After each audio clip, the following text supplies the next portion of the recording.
Selamat pagi semua. Assalamualaikum warahmatullahi wabarakatuh. Hari ini kita akan menjelaskan bagaimana cara mengolah sampah organik.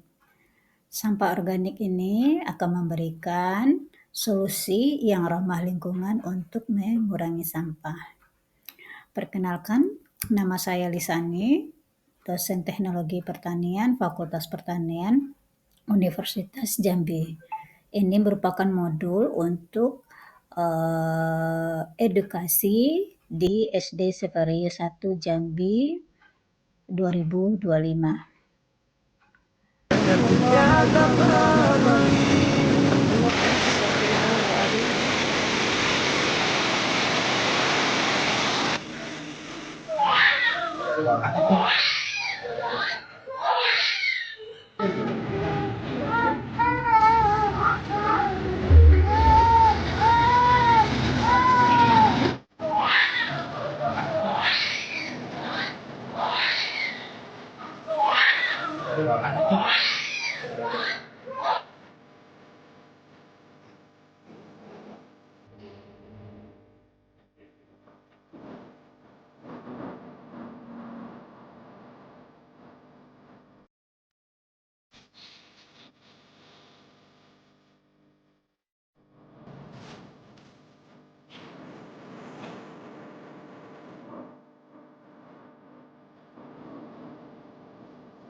Video ini merupakan salah satu bentuk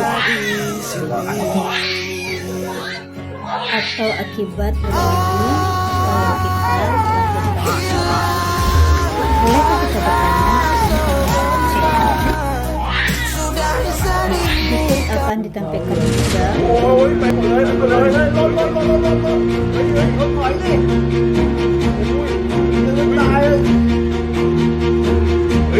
Hãy một nơi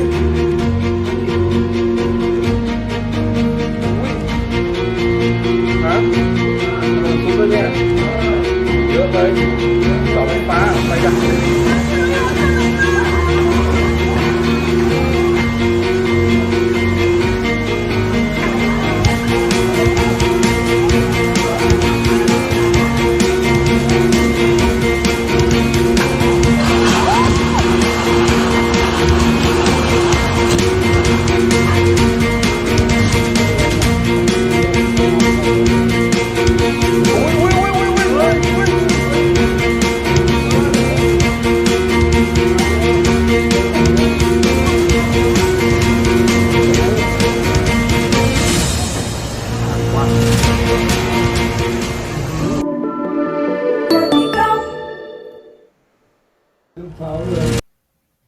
Apa yang kita lihat dari dua kejadian di atas adalah bencana alam yang tidak pernah kita kehendaki. Artinya apa? Alam sedang memberikan kode kepada kita. Kode bahwa dirinya sakit, bahwa dirinya harus diobati. Ibarat manusia yang sakit harus segera diobati. Akibat dari bencana ini artinya ada penyebabnya. Penyebabnya adalah kita sebagai manusia yang kurang menjaga lingkungan, yang kurang memperhatikan lingkungan, yang tanpa kita sadari membawa akibat untuk diri kita. Baik, untuk kita langkah selanjutnya, kita akan membahas terkait dengan apa itu sampah organik, kemudian manfaat pengolahan sampah organik, kemudian bagaimana kita nanti memilah sampah organik dan anorganik, kemudian bagaimana kita membuat pengomposan yang sederhana di dalam rumah tangga, kemudian bagaimana kita nanti membuat langkah-langkah dari proses pembuatan ekoenzim. Apa itu ekoenzim? Nah, nanti kita akan simak bersama-sama. Kemudian ada namanya nanti biopori sebagai pengolahan alternatif. Dan kita akan melihat nanti bagaimana hasil akhir cairan dan ampas ekoenzim.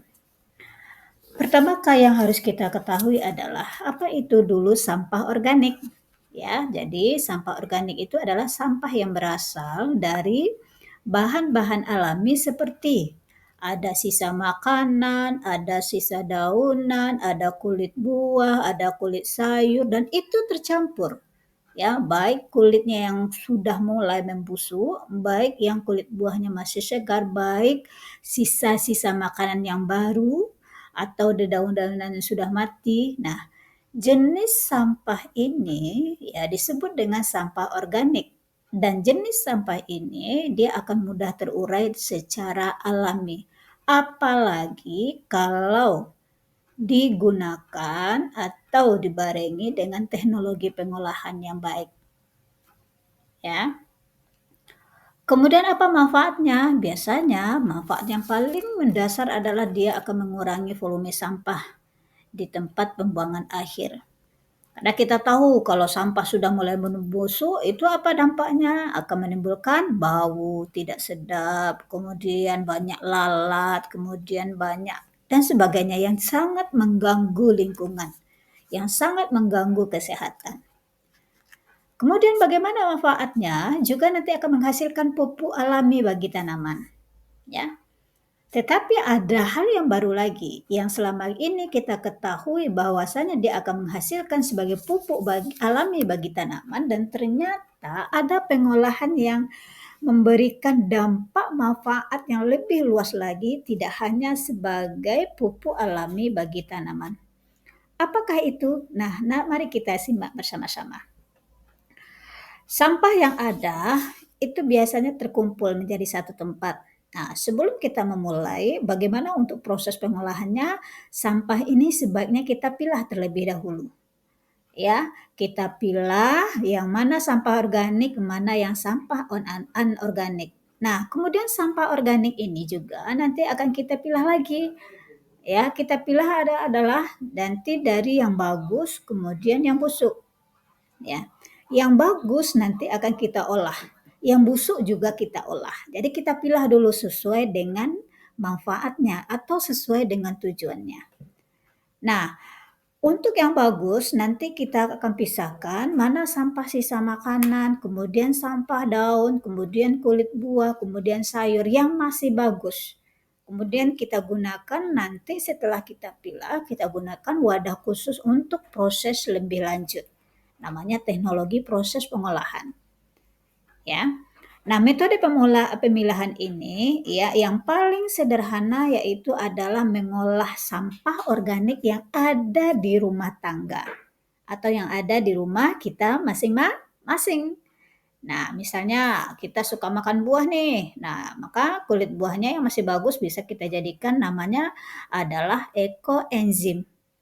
Kemudian sampah-sampah yang masih busuk atau sampah-sampah yang tidak layak untuk dijadikan sebagai ekoenzim itu bisa kita manfaatkan dengan menjadikan dia menjadi sebuah kompos.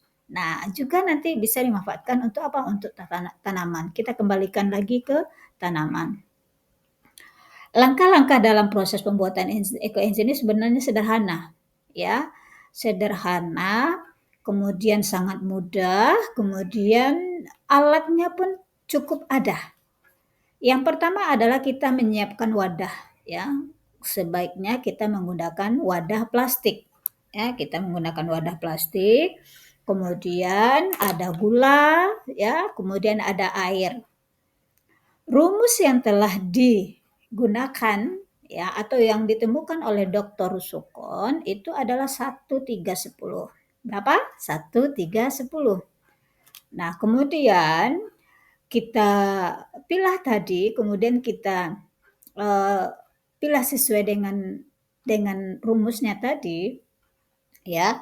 1, 3, 10. 1 bagian air, 3 bagian dari sampah organik yaitu khusus untuk kulit buah dan sayur, kemudian gula merah. Ya.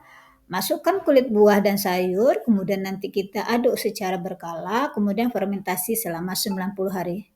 Bu, kenapa lama? Iya, karena hasilnya tidak hanya untuk satu manfaat saja.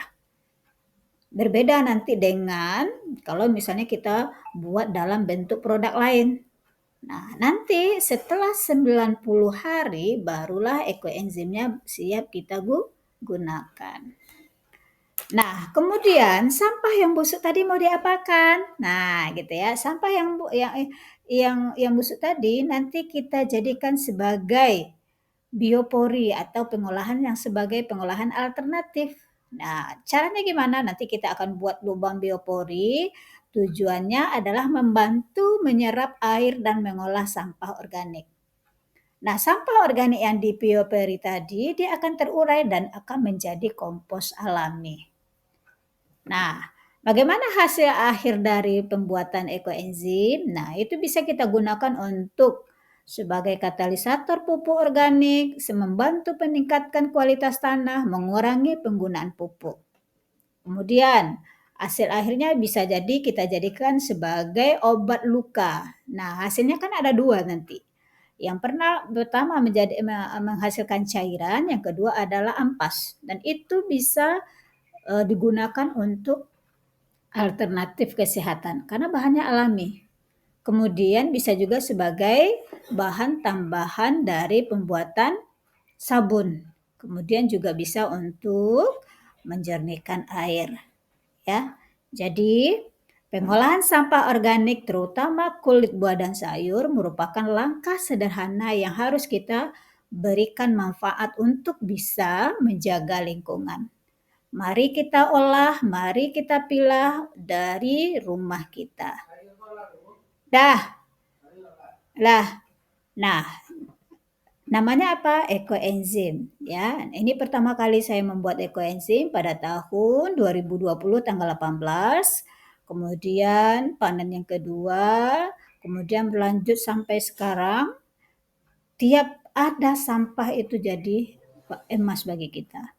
Nah, ini manfaatnya. Nanti kita bisa lihat ya apa saja manfaat aplikasi dari ekoenzim. Oke, terima kasih. Semoga bermanfaat. Wabillahi taufiq wa hidayah. Wassalamualaikum warahmatullahi wabarakatuh.